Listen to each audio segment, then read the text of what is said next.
Full spoilers ahead. Have you ever wondered why so many modern horror movies are terrible, or why they seem to keep making horror movies that are terrible? Well, I'm going to answer both of those questions right now. Well, I mean, over the course of the entire video, obviously, otherwise the whole thing will be 14 seconds long. Slender Man's a 2018 American horror movie directed by Sylvan White, who also directed Stomp the Yard and The Losers. No idea.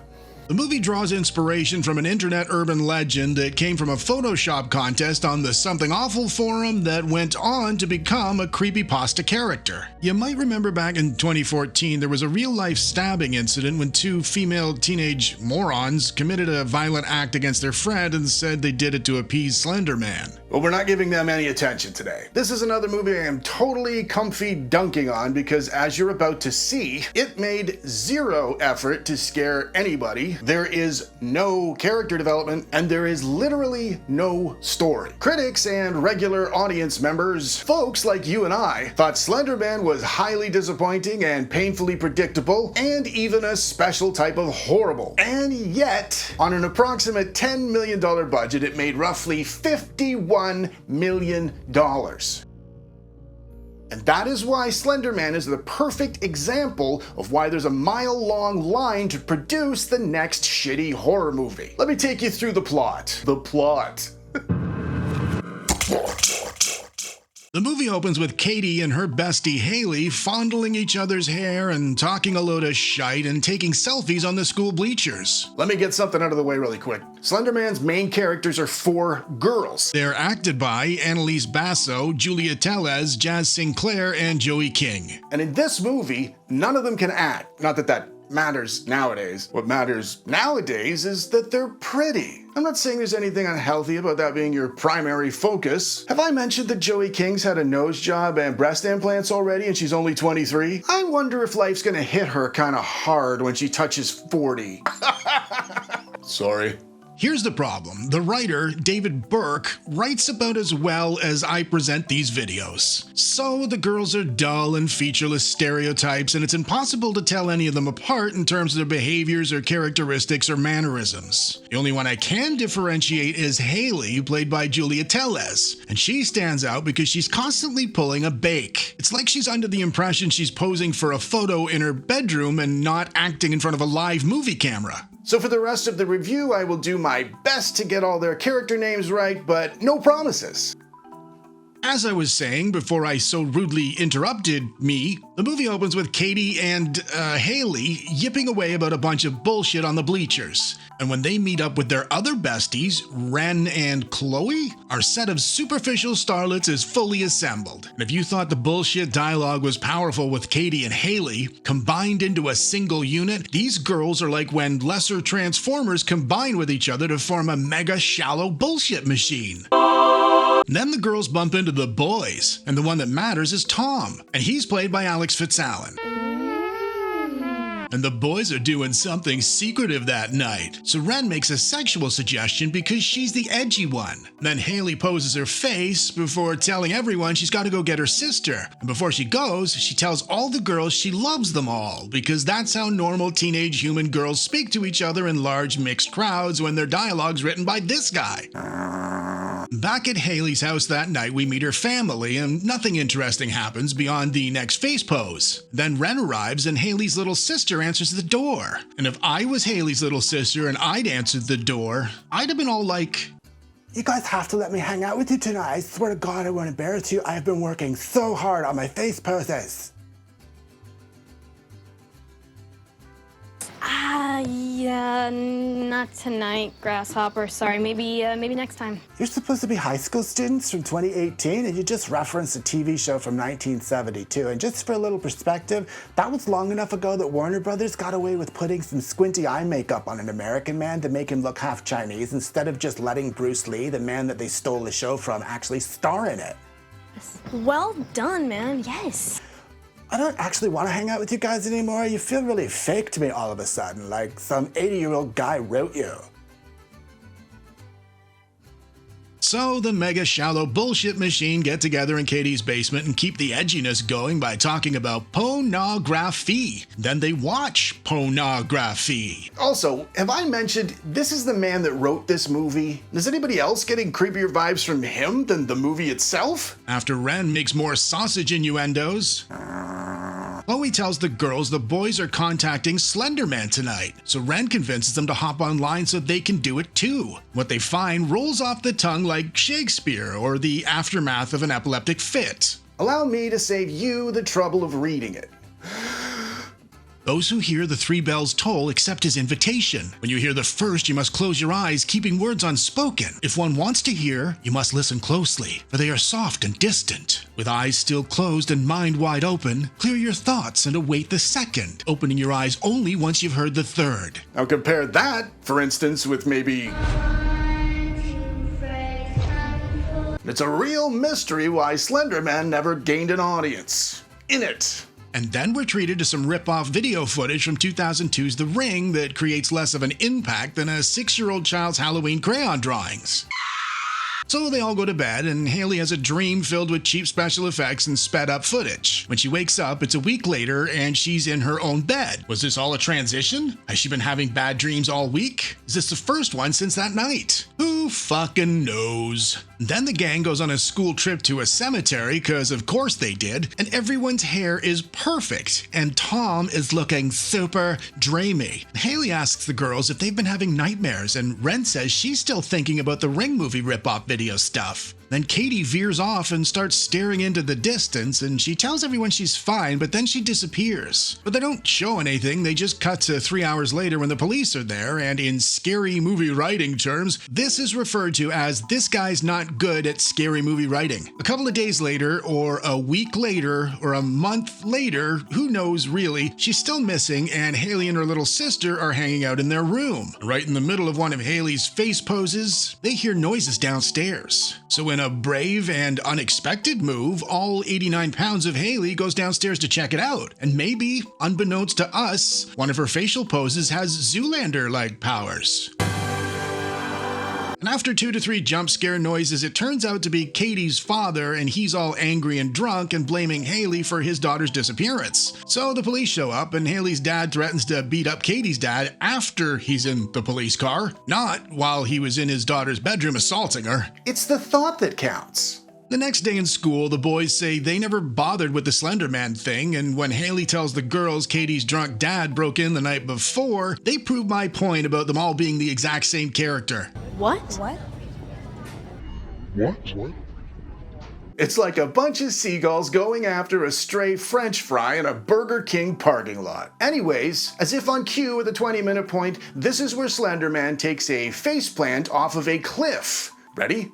The acting and the dialogue reaches a real peak when Ren suggests something supernatural's going on, but everyone else thinks Katie's been kidnapped, even though they're all having the same bad dreams and seeing the same fucked up things. So the gang, that is Ren, Haley, and Chloe, the 3 remaining members of the mega powerful bullshit machine, all shuffle over to Katie's house so they can sneak in and steal her laptop, all while Ren distracts her dad in their tiny home. And they fumble about upstairs in the otherwise silent house until they get into her closet. At the 25-minute stage, Chloe, who wasn't interested in doing this 4 minutes ago, is now terribly concerned, so she snatches up the laptop and they leave. And it's a good thing they stole it because it's filled with convenient videos of other people's interactions with Slender Man. They also learn Katie was talking to somebody named Alley Cat about creepy Slender Man stuff. And apparently, right before she went missing, she saw somebody seriously creepy lurking nearby.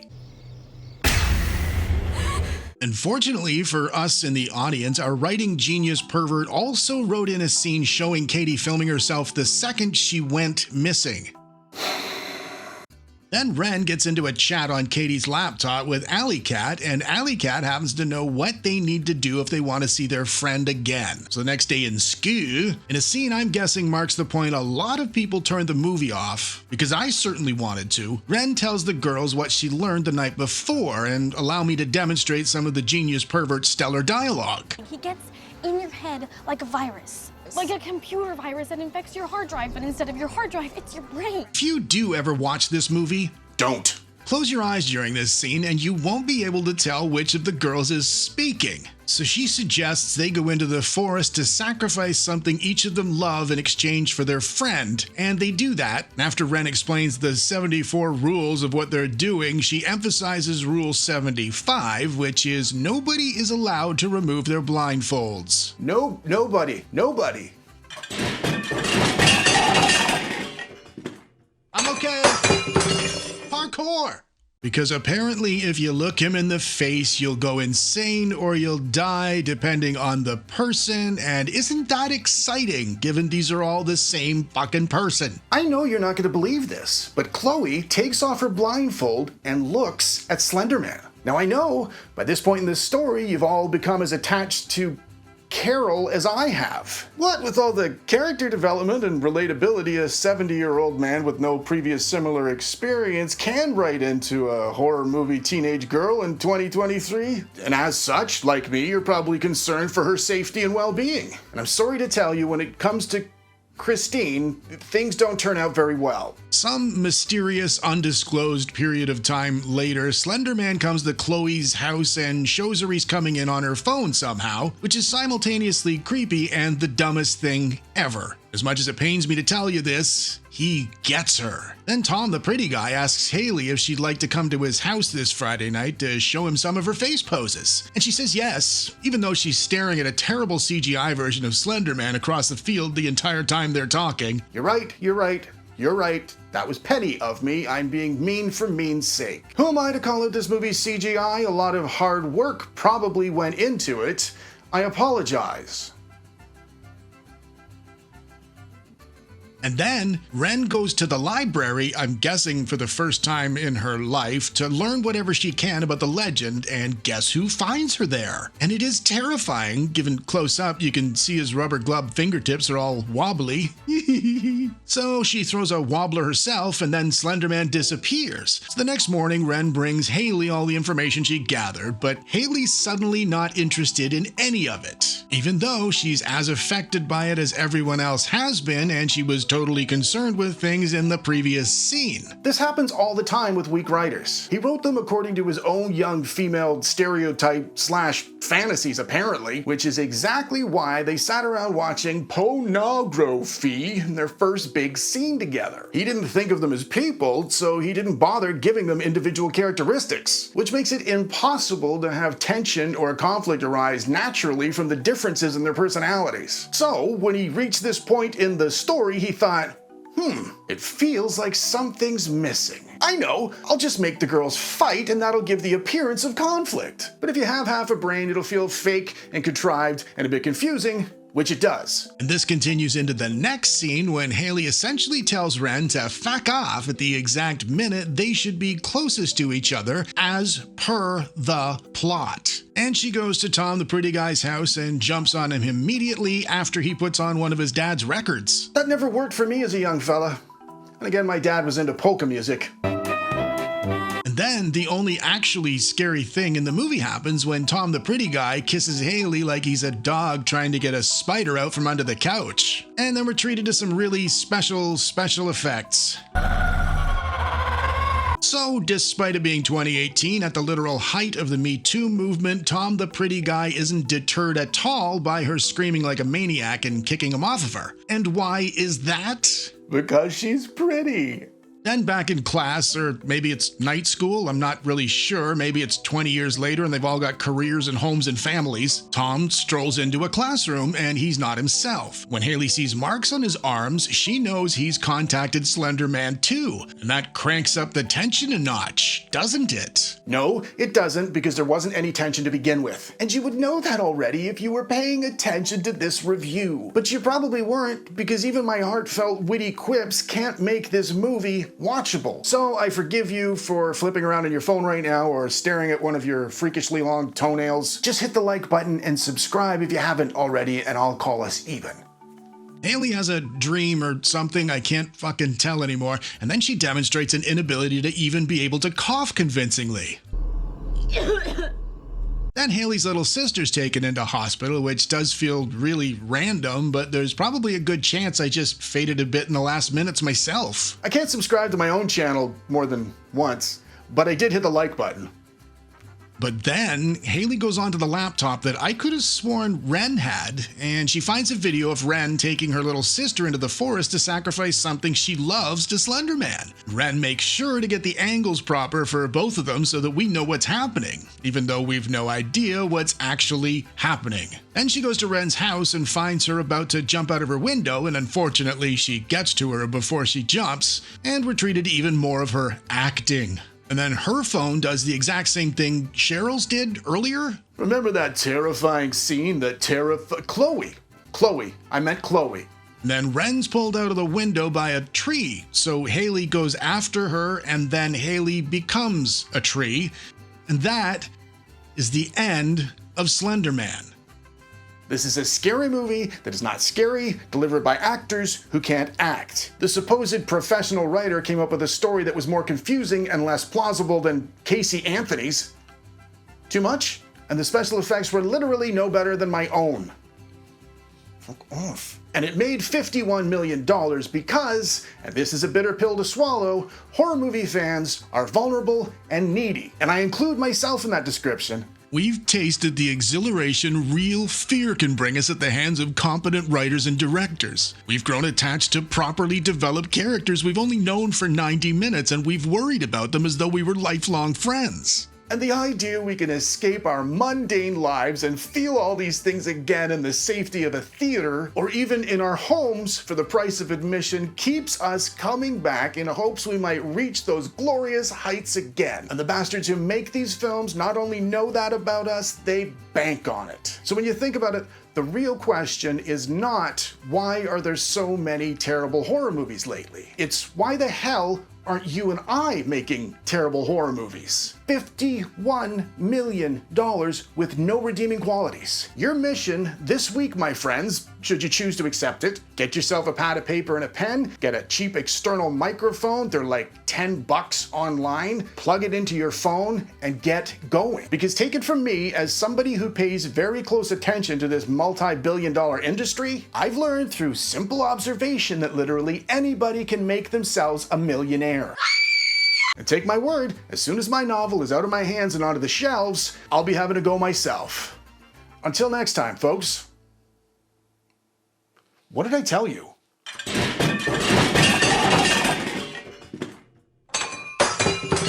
Parkour! It's me, Johnny, from that video you just loved, and I know you loved it because you're still here, and seeing as you are still here, you should probably go down there and smash me in the face to subscribe, and seeing as you just smashed me in the face, you should probably do something nice to make up for it, like maybe watching this next video. Do it!